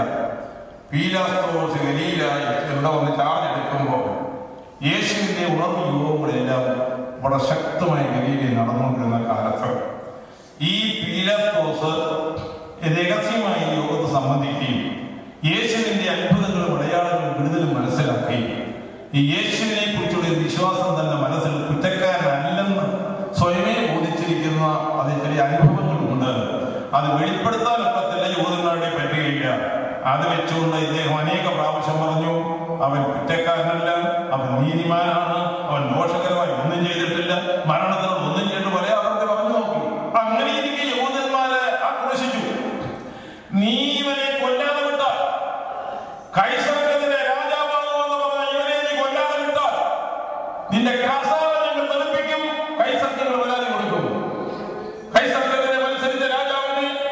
കുറ്റം വിധിക്കാതെ സൈഡിൽ നിന്ന് രാജ്യത്തെ കുറ്റക്കാരനായി സ്ഥിരീകരിക്കുവാൻ ഞാൻ കൈസർക്ക് അറിവ് കൊടുത്തു എന്ന് പറഞ്ഞപ്പോൾ കസേര കൊതിയനായ ഇഞ്ഞാല് ആടിപ്പോയി. തമ്മിലാരെങ്കിലും ഈ കസേര കൊതിയന്മാരായ നീതി നടത്താൻ പറ്റത്തില്ല. അതല്ലേ വോട്ട് നിൽക്കുന്നതുകൊണ്ട് ദോഷം. ആൾ എത്ര വലിയ നേതാവാന്നേലും അതിന്റെ കാര്യം തല്ലിക്കൊന്ന് മരത്തെ കെട്ടി നോക്കിയാൽ കൂടെ ചെന്ന് അഴിച്ചു കൊടുക്കുന്നവരല്ലേ അതിന്റെയൊക്കെ ഫലപ്പത്ത് വരാനൊക്കത്തുള്ളൂ. നീതിമാനും വിശുദ്ധനും യോഗ്യനും അതേ സമ്പന്നനും ഒരാൾക്കൊന്നും ചെയ്യാൻ പറ്റുകയില്ല. അതുകൊണ്ട് ഇത് ലോകത്തിന്റെ ഈ ഒരു പ്രമാണത്തിനകത്ത് നിൽക്കുന്ന വിഷയമാണ്. അപ്പോൾ യേശുവിനെ ക്രൂശിച്ചില്ലെങ്കിൽ നിന്റെ കസേര ഇദ്ദേഹം ഒരു സ്ഥാനം കൂടി എന്താ ചെയ്യുന്നത്? പല റൗണ്ട് നോക്കി ഇവരോട് യേശു നീതിമാന കുറ്റക്കാരനല്ല. ഒടുവിൽ നിവർത്തിയില്ലാതെ വന്നപ്പോൾ അന്ന് സമ്മതിച്ചു. ഇവിടെ പല നിലയില് കാര്യങ്ങൾ വൈരുദ്ധ്യമല്ല മനസ്സിലാക്കാൻ. അങ്ങനെ വിധിയായപ്പോൾ ഭാര്യയുടെ ഒരു കത്ത് പീലാത്തോസിന്. ഭാര്യയുടെ കത്ത് ആരും എല്ലായിടത്തൊന്നും വായിക്കത്തില്ല, എല്ലാം വായിക്കത്തില്ല. അതിനകത്ത് എന്തൊക്കെ ഉണ്ടെന്ന് ആർക്കറിയാം, ദൈവത്തിനുണ്ട്. പിന്നെ അതിനകത്തൊരു വാചകം ഉണ്ടായിരുന്നത് അറിയാമെന്ന് പറയാം, ഈ നീതിമാന്റെ കാര്യത്തിൽ ഇടപെടരുത്. അത്രയും വെളിപ്പെടുത്തിയുള്ളൂ. കർത്താവല്ലേ വായിച്ചത്. അതിന്റെ യഥാർത്ഥവും ഇങ്ങനെയാണെന്ന് അദ്ദേഹം പറയുന്നത്. ഈ നീതിമാന്റെ കാര്യത്തിൽ ഇടപെട്ട് ഇങ്ങോട്ട് വന്നേക്കെ വെള്ളം കൂടി മുട്ടുന്ന കാര്യമാണ്. രക്ഷയ്ക്ക് മൈച്ചിട്ട് മുടങ്ങിയാലും ഇന്ത്യൻ പ്രസിഡന്റ് മുടങ്ങിയാലും അത് SP മുടങ്ങിയാലും അത് ആരൊക്കെ പണങ്ങിയാലും വെള്ളം കൂടി മുട്ടത്തില്ല. ഭാര്യ പണങ്ങിയാൽ എത്ര എടുക്കുന്നതിന് വെള്ളം കൂടി മുട്ടും. അത് പണക്കാതിരിക്കാൻ നോക്കണം നമ്മുടെ കാര്യം. പീലാത്തോസ് പറ്റിയത്. പീലാത്തോസ് ഭാര്യയുടെ വാക്ക് കേട്ടു. ശരിയാ, അങ്ങോട്ട് ചെന്നാ വെള്ളം കിട്ടുകയില്ല. ഇവിടുന്ന് മുടക്കിയിട്ട് പോയാൽ കസേര കിട്ടുകയില്ല. ഏതാ ശരി? കസേരയ്ക്ക് വേണ്ടി കൊതിച്ച് അതിന്റെ ജാഗ്രതയോട് നിന്നവൻ നീതി മറിച്ചുകൊണ്ട് ചെയ്യുന്ന ഒരു പണി എന്താണെന്നറിയാമോ? ഉപദേശന്മാർക്ക്, ടീച്ചർമാർക്ക്, തെറ്റുമാർക്കൊക്കെ ശരിക്കൊണ്ട് വെച്ചിട്ടുണ്ട് വെള്ളം.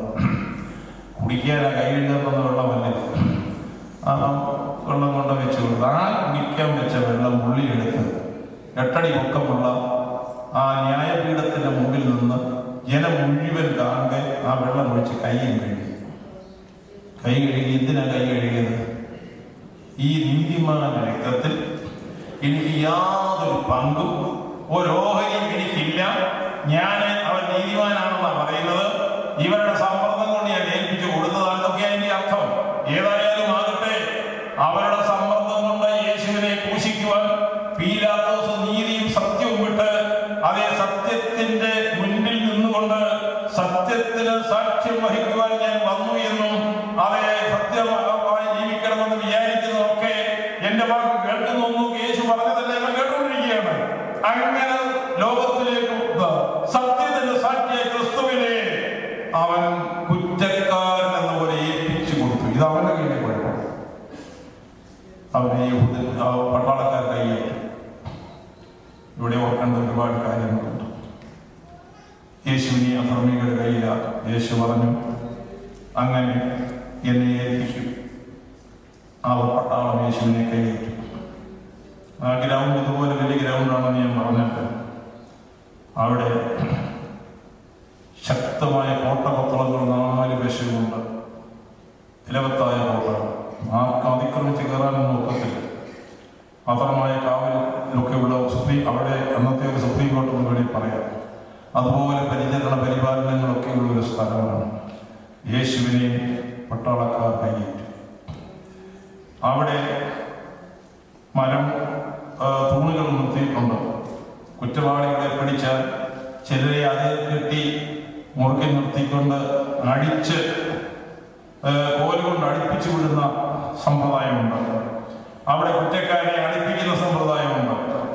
യേശുവിനെ ക്രൂശീകരണം മാത്രമല്ല, അവനെ ആ തൂണിൽ കെട്ടി നിർത്തി റാവോ പോലെ വളച്ചു നിർത്തി ഈ കരിങ്കല്ലിന്റെ ഇടയിൽ നിന്ന് വളയങ്ങൾ ഇട്ടിട്ടുണ്ട്. അവിടെ ആ വളയങ്ങളിൽ യേശുവിനെ കുനിഞ്ഞു നിർത്തി കെട്ടി ആ കുനിഞ്ഞു നിൽക്കുന്ന ശരീരത്തിന്റെ പുറത്ത് ആരോഗ്യമില്ലാത്തവന്മാരെ പട്ടാളക്കാര് റോമൻ ചമ്മട്ടി ഉപയോഗിച്ച് ഒരുത്തരിടത്ത് നിന്ന് അടിച്ച് ആ എല്ലിന്റെ ഇടയ്ക്ക് ഇറച്ചി വലിച്ചൂരി എറിയുമ്പോൾ അത് വീണ്ടും ഉപ്പിലായനെ മുക്കിക്കൊണ്ട് അവനടിക്കും. മറുവശത്തിൽ നിന്നവൻ ഉപ്പിലായനെ മുക്കിക്കൊണ്ട് ആ ചമ്മട്ടി കൊണ്ട് യേശുവിനെ അടിക്കും. അതേ തോൽവാറ്, അതിൻ്റെ അറ്റത്ത് ഇരുമ്പ് കഷണം, അതിൻ്റെ അറ്റത്ത് ചൂണ്ട, അതിൻ്റെ അറ്റത്ത് ഇറുക്കഷണം. ഇതാണ് റോമൻ ചമ്മട്ടി എന്ന് പറയുന്നതിന്റെ യഥാർത്ഥ രൂപം. ഇതെല്ലാം കൂടെ സത്യമാക്കി സമ്പൂർണ്ണ ചമ്മട്ടി യേശുവിനെ കുനിച്ചു നിർത്തിക്കൊണ്ട് പടയാളികള് ഇടംവലം നിന്ന് ആരോഗ്യവാന്മാരായ ആരോഗ്യവാന്മാർ അവനെ അടിക്കുമ്പോൾ പ്രവാചകൻ പറഞ്ഞൊരു വാക്യം മറക്കരുത്. മുഴുവയാലുകൾ പോലെ അവന്റെ മുതുക ഉരുതെറിഞ്ഞു, അവന്റെ മാംസമെല്ലാം പറിച്ചെറിഞ്ഞു. അതെ, അവന്റെ അസ്ഥികളെല്ലാം എണ്ണാൻ കഴിയത്തക്ക നിലകളിൽ അസ്ഥികളുടെ അത് ബന്ധം വരുത്ത മാംസം മുഴുവൻ പറിച്ചു കളഞ്ഞു. കുഞ്ഞേന്റെയും നിന്റെയും പാപത്തിന് പരിഹാരമായി ഒരു നേർച്ചയോ കാഴ്ചയോ അല്ല കാണിച്ചതിവിടെ, അല്പം നഷ്ടമോ സമ്പത്തോ അല്ല കൊടുത്തത്. സ്വന്തം ജീവനെ പോലും ദൃഢങ്ങൾ അടിച്ചുകൊണ്ട് അതേ പട്ടാളക്കാരുടെ അതേ അടിയേറ്റ് റോമൻ ചമ്മട്ടിയുടെ അടിയുടെ ശക്തിയേറിയ അതേ ആ വേദന വഹിച്ചുകൊണ്ട് അവസാന രക്തം വരെയും ഒഴുക അതേ വീഴത്തക്ക നിലകളില് അവന്റെ പുറം മുഴുവൻ പോലെ ഉഴത്തക്ക നിലകളില് അവൻ പാപം ചെയ്യാത്ത പരിശുദ്ധന് ഇതെന്തിനു വേണ്ടിയാണ് സഹിച്ചത്? ഞാനും നീയും പാപം ചെയ്ത് ദൈവകോപത്തിലെത്തിയപ്പോൾ മരണവിധിയിൽ ഉൾപ്പെട്ട നമ്മളെ രക്ഷിക്കുവാൻ യേശു നമുക്ക് പകരം മരിച്ചത് കൊണ്ട് എന്റെയും നിന്റെയും അതിക്രമം അവന്റെ മേലായി വന്നത്. സ്തോത്രം, സ്തോത്രം, സ്തോത്രം. നമ്മുടെ കണ്ണുകൾ ദൈവസന്നിധിയിലേക്ക് ഉയരട്ടെ. ആ കാലുകളുടെ യാതന വേദനകളെ ഒന്ന് ഓർക്കാനെങ്കിലും വഴിയാകട്ടെ.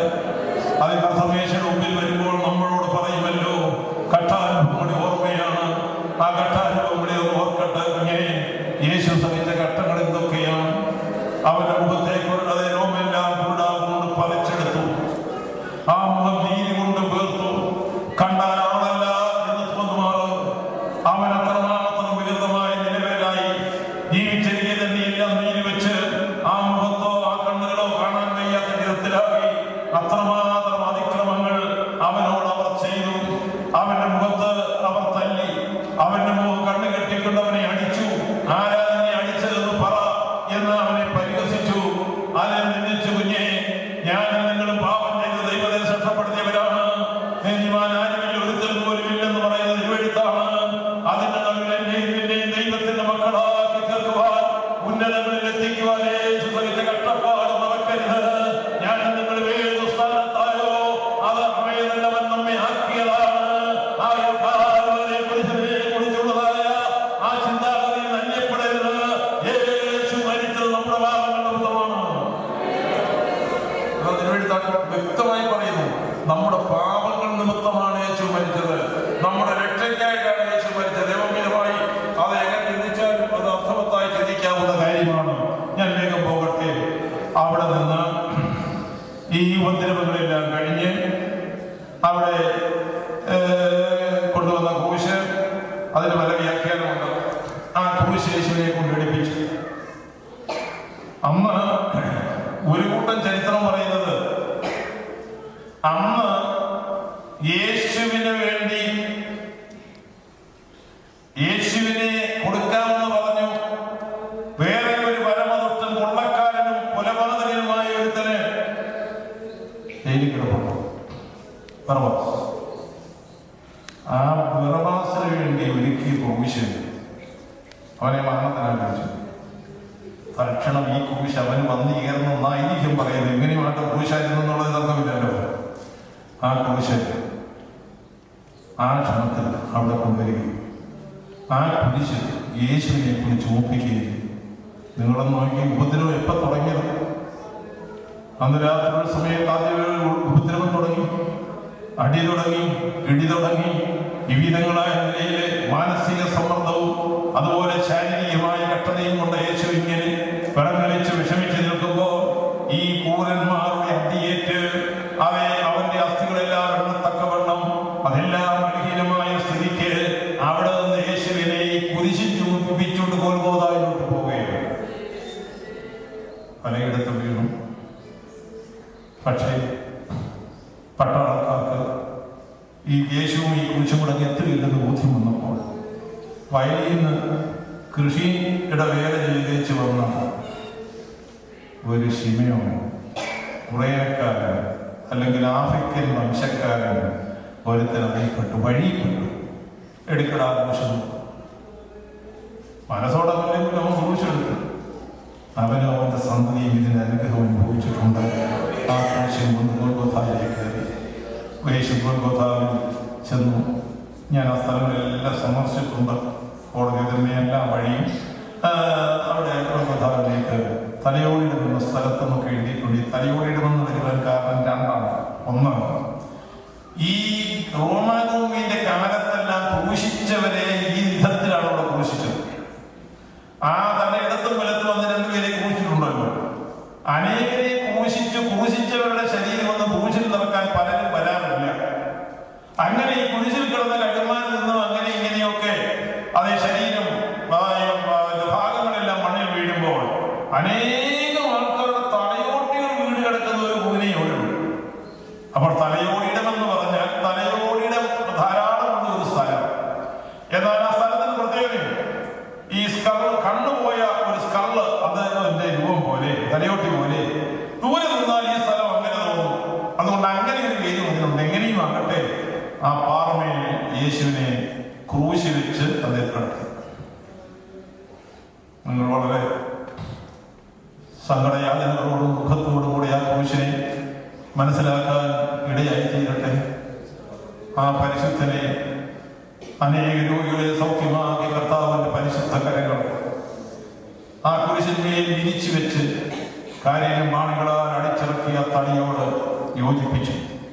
അവരെ കാര്യം രണ്ടും കൂടെ ചേർത്ത് കുരിശിന്മേൽ അതിവിപുലമായ വലിയ ഇരുമ്പാണികൾ അടിച്ച് ആ കാര്യം രണ്ടും ആ കുരിശിനോട് യോജിപ്പിച്ചു. റോമൻ പട്ടോളക്കാർ ആരോഗ്യമാർ ഈ ക്രൂശിൽ കിടന്ന കുടയും ശരീരം പൂശോടെ എടുത്ത് ആ പാറയുടെ ഉള്ളകളിൽ ഇടിച്ചെത്തുമ്പോൾ, നിങ്ങളും മനുഷ്യരല്ലേ, നമ്മൾ മനുഷ്യരല്ലേ, ആ കുരിശുൾപ്പെടെ ഈ പാറയിലോട്ട് ഇടിച്ചെടുക്കുമ്പോ ആ പരിപാവനായ പരിശുദ്ധന്റെ ശരീരം ഈ കുരിശിൽ കിടന്ന് വിളയുകയാണ്. എന്റെ അസ്ഥികളെല്ലാം എനിക്ക് എണ്ണാമെന്ന് പറഞ്ഞിരിക്കുന്ന പോലെ അവന്റെ അസ്ഥികളുടെ ജോയിന്റുകളൊക്കെ വേർപെട്ടു പോകുന്ന കഥകളിൽ അത്ര അതിഭയങ്കരമായ ആക്രമണമാണ് ജീവിച്ചിരുന്ന ഒരു ശരീരത്തോട് ചെയ്തത്. യേശു ക്രൂശിൽ കിടന്നു. പറഞ്ഞ വാക്കുകളും വഴികളും ഒക്കെ നിങ്ങൾക്കറിയാമല്ലോ. ഒടുവിൽ ഇങ്ങനെയൊരു വാക്കോടെ പ്രാർത്ഥിച്ചു, എന്റെ ദൈവമേ, എന്റെ ദൈവമേ, നീ എന്നെ കൈവിട്ടതെന്ന്, എന്റെ കരുത്തിന്റെ യാതൊരു വാക്കുകളെ കേൾക്കാത്തതെന്ന്. ആ പറഞ്ഞതിന്റെ അർത്ഥം എന്താ നിങ്ങൾ മനസ്സിലാക്കിയിട്ടുണ്ടോ? ആഴമായ കുഴിയിലും കുഴിഞ്ഞേക്ക് കിടക്കുന്ന 1000-10,000 പിതാവ് നോക്കിയപ്പോൾ പുത്രന്റെ മുഖത്ത് നിന്ന് ആ കണ്ണുകളെടുത്തിട്ട് ഈ പാപികൾ, രക്ഷയില്ലാത്ത പാപികൾ ആ നിലവിലേക്ക് പിതാവിന്റെ അതേ കണ്ണുകൾ ശ്രദ്ധയിപ്പോൾ എന്നെ നിന്നെയും കണ്ടുകൊണ്ട് പിതാവായ ദൈവം പുത്രന്റെ കയ്യിൽ നിന്ന് കൈവിട്ടേച്ച് പാപികളായ നമ്മുടെ കരങ്ങളിൽ പിടിച്ചുകൊണ്ട് ആ രക്ഷയിലേക്ക് നമ്മളെ പിടിച്ചു കയറ്റി പിതാവിന്റെ സ്നേഹം എത്രയോ വലുത്. സ്വന്തം പുത്രനെ ആദരിക്കാതെ നമുക്കെല്ലാവരും ഏൽപ്പിച്ചവൻ എല്ലാം തരുമെന്ന് പറഞ്ഞിട്ട് ക്രൂശിൽ വെച്ച് മനുഷ്യപക്ഷവും ദൈവപക്ഷവും നമ്മളുണ്ടായിരുന്നു.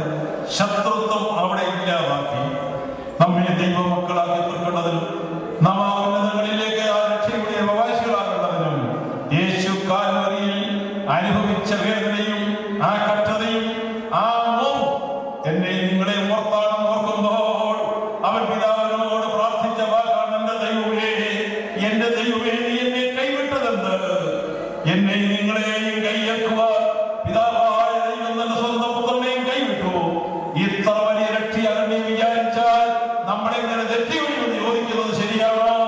ഇത്ര വലിയ രക്ഷ, ഇത്ര വലിയ രക്ഷ, ഇത്ര വലിയ രക്ഷ നമുക്ക് ദൈവത്തിന് സ്തോത്രം. നന്ദിയുണ്ടെങ്കിൽ നമ്മൾ അറിയാവുന്ന സ്തോത്രം പറഞ്ഞു പോകും. അങ്ങനെ യേശുക്രിസ്തുവിന്റെ കാൽവരി കുരിശ് അതെ അവിടെ ആ നിലവാരത്തിലെത്തി. അത് യെശയ്യാ 53-ാം അധ്യായം ആരെങ്കിലും ഒന്ന് നോട്ട് വീട്ടിൽ പോയി വായിച്ചാൽ മതി. യേശുവിന്റെ കാൽവരി കുരിശില് ഒരു ചരിത്രകാരൻ നോക്കിയത് എഴുതുന്നത് പോലെ പ്രവചനത്തിന്റെ ആത്മാവിനെ ചെയ്യാൻ വേണ്ടി നമ്മുടെ എല്ലാവരുടെയും അകൃത്യത്തിന് വേണ്ടി അവൻ കാൽവരിയിൽ മരിച്ചു. പാപികളും ദോഷികളുമായ നമ്മുടെ അകൃത്യത്തിന് പരിഹാരമായി യേശു നമുക്ക് വേണ്ടി മരിച്ചു. അവന്റെ അടിപ്പിടലുകളാൽ നമുക്ക് സൗഖ്യം വന്നിരിക്കുന്നു. ഇന്ന് രാത്രിയുടെ കടന്നു വന്ന ജനമേ,